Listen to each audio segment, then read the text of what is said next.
kita berdoa menurut agama dan kepercayaan masing-masing. Berdoa dimulai. Selesai.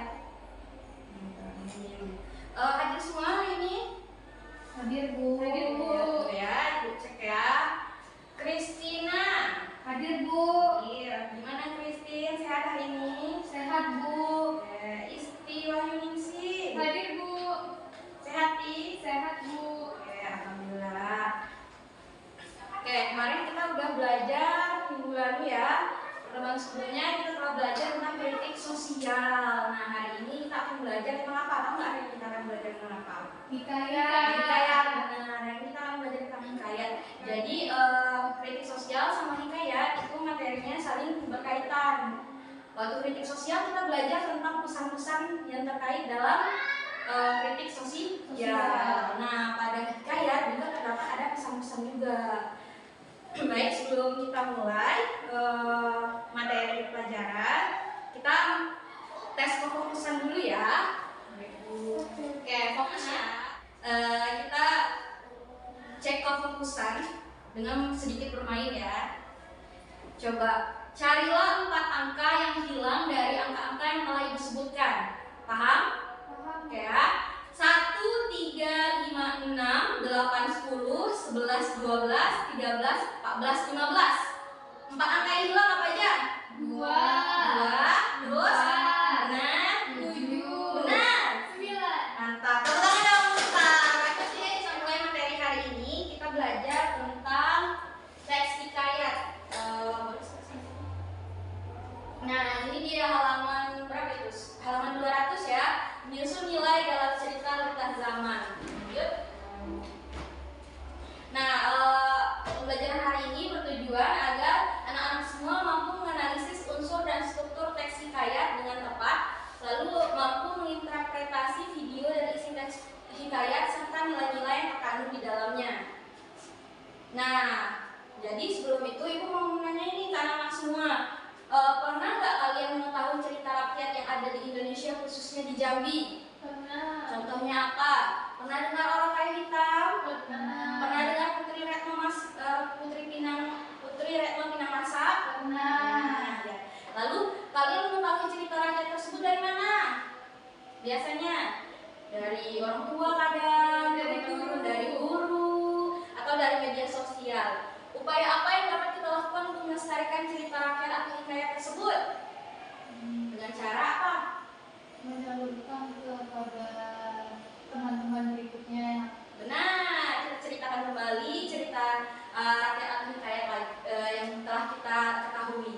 Jadi nggak akan punah gitu. Oke, lanjut. Nah, lalu apa sih teks hikayat? Tolong Isti bacain Isti. Hikayat adalah karya sastrawan Melayu berbentuk prosa yang berisi cerita, undang-undang, dan silsilah bersifat rekaan, keagamaan, historis, geografis, atau gabungan sifat-sifat itu. Hikayat dibaca untuk penghibur lara, pembangkit semangat juang, atau sekedar untuk merayakan pesta. Nah, terima kasih Isti. Lanjut.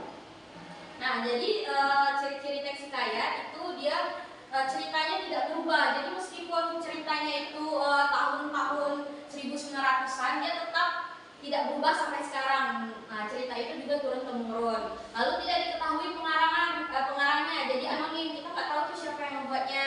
Lalu banyak hal magis, kemustahilan yang dimunculkan dalam cerita. Selanjutnya mengisahkan tentang kehidupan dari keluarga istana, kaum bangsawan atau orang-orang ternama dengan segala kehebatan, kesaktian maupun aksi pahlawannya. Nah, ini ciri-ciri teks hikayat. Pernah kalian baca teks hikayat sebelumnya? Belum ya? Belum. Ya, nggak apa-apa. Hari ini kita akan belajar tentang teks hikayat. Lalu ternyata di dalam teks hikayat itu juga terdapat unsur intrinsik. Nah, unsur intrinsik dalam teks hikayat itu ada 5. Ayo, Kristin, apa aja itu unsur intrinsiknya? Unsur intrinsik teks hikayat. Yang pertama, tema atau ide atau gagasan yang mendasari suatu karya sastra. Yang kedua, tokoh adalah pelaku yang ada dalam cerita dan penokohan, yaitu sifat atau karakter tokoh dalam cerita. Yang ketiga, latar. Dan yang keempat, alur. Alur adalah urutan peristiwa yang membentuk cerita. Dan yang kelima, amanat, Bu. Ya, makasih Christine. Nah, tema itu ide atau Gagasan. Tokoh sama penokohan itu berbeda ya. Jadi tokoh itu pelaku yang ada dalam cerita. Jadi misalnya tokohnya Isti, tokohnya Christine gitu. Lalu penokohan itu sifatnya. Sifat itu ada 3. Ada antagonis, protagonis, dan antagonis. Antagonis apa? Jahat. Ya. Antagonis, protagonis, Cerita.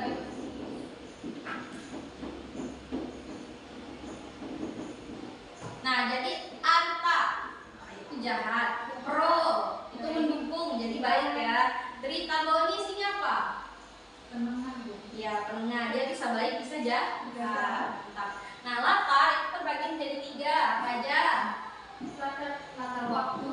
Ya, waktu, Latar tempat, dan suasana. Jadi kalau misalnya waktunya itu malam hari, tanggal 27 November, seperti itu ya, dan lain-lainnya. Tempat itu bisa rumah, bisa lingkungan, pokoknya tempat ya. Lalu suasana itu bisa sedih, apalagi bisa bahagia dan lain-lainnya. Oke, lalu ada alur. Alur itu terbagi menjadi apa lagi? 3. Alur maju. Ya, ada alur maju, mundur, dan campuran.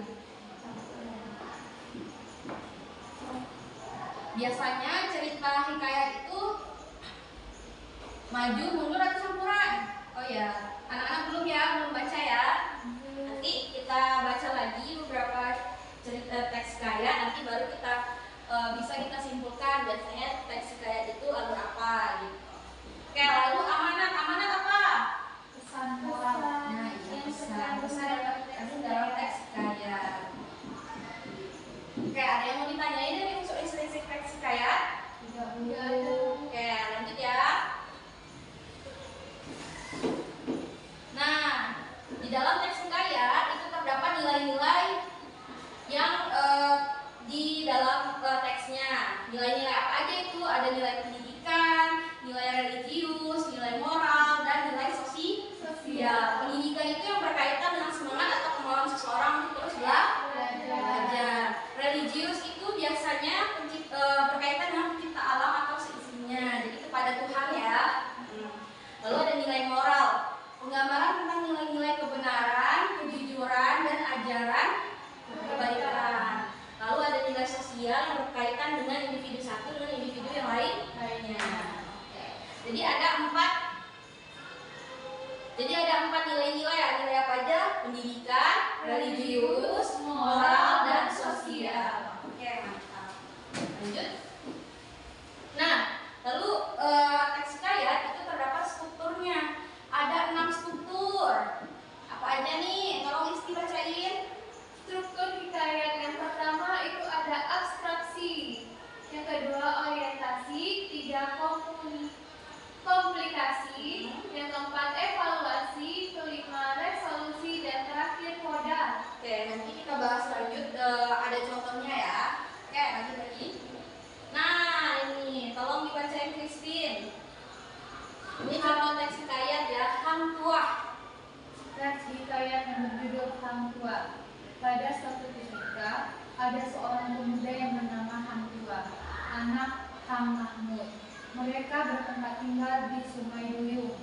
Pada saat itu, semua orang di Sungai Duyung mendengar kabar tentang Raja Bintang yang baik dan sopan kepada semua rakyatnya. Ketika Hang Mahmud mendengar kabar itu, Hang Mahmud berkata kepada istrinya yang bernama Damerduwati, "Ayo kita pergi ke Bintang, negeri yang besar itu. Apalagi kita ini orang yang miskin, lebih baik kita pergi ke Bintang agar lebih mudah mencari pekerjaan." Baik, terima kasih. Nah, kalau hikayat itu tadi kan ciri-cirinya adalah istana ya. Nah, di sini ada raja. Berarti ini udah mencerminkan istana ya. Nah, kita udah baca cerita Hang Tuah tadi. Inilah unsur-unsurnya, unsur-unsur intrinsipnya. Temanya apa? Tentang apa tadi? Pahlawanan. Alurnya maju. Tokohnya ada siapa aja? Ada Hang Tuah, Hang Mahmud, Dang Merdus, Sang Raja Bintang,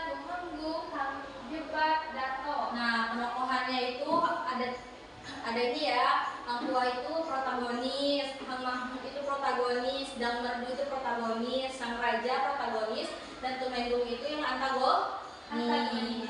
Nah, ada latar waktu tempat, suasana, amanatnya. Pesannya sebagai pemimpin, kita jangan hanya mendengar keterangan dari satu pihak saja, melainkan harus dari kedua belah pihak yang terlibat masalah, jangan mudah terhasut perkataan orang lain. Gitu. Nah, jadi ini unsur-unsur yang telah kita baca teks hikayat yang berjudul Hang Tuah. Oke, lanjut. Nah, lalu struktur yang didapat, ini ya strukturnya dimulai dari pengenalan tokoh Hang Tuah, kemudian kemunculan konflik dengan menjadikan Melok sebagai gundik, klimaksnya dengan jatuhan hukuman mati sampai adanya pemberontakan. Hang Jebat penyelesaian dengan perdamaian Hang Tuah dan Hang Jebat. Gitu. Ini strukturnya. Nilai yang terkandung, ada dua nilai yang terkandung dalam teks hikayat itu, ada nilai religius dan nilai sosial. Oke, lanjut. Nah, jadi kita tonton video ini ya. Sebelum itu ibu bagikan LKPD-nya dulu. Jadi silakan simak video yang ditayangin di depan, lalu silakan jawab pertanyaan yang ada di LKPD ya. Alkisah Tanah Melayu di Bumi Nusantara. Sekitar abad ke-14, Kerajaan Melayu Jambi dipimpin oleh seorang keturunan dari Kerajaan Pagariung, yaitu Putri Selar Pinang Masa. Putri Selar Pinang Masa menikah dengan saudagar dari Turki yang bergelar Datuk Paduka Berhalu.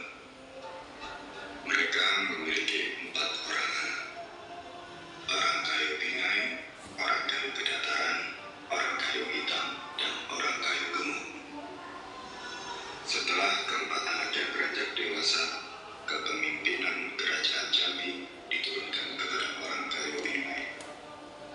Pada masa kepemimpinannya, Kerajaan Jambi menjadi vasal Kerajaan Mataram dengan kewajiban membayar upeti setiap tahunnya. Orang kayu hitam merasa keberatan dengan keputusan kakaknya. Saat pengiriman upeti berlangsung, orang kayu hitam datang menghadap. Wahai penduduk kerajaan, mengirim pekasan pajak dan pekasan peluang adalah haram. Jambi adalah kerajaan, Mataram juga kerajaan. Kenapa kita harus tunggu? Pernyataan orang kayu hitam. Baik anak-anak semua yang sudah menyimak video ini tadi kan sudah mengerjakan LKPD, yang sudah mengerjakan LKPD silakan dikumpul.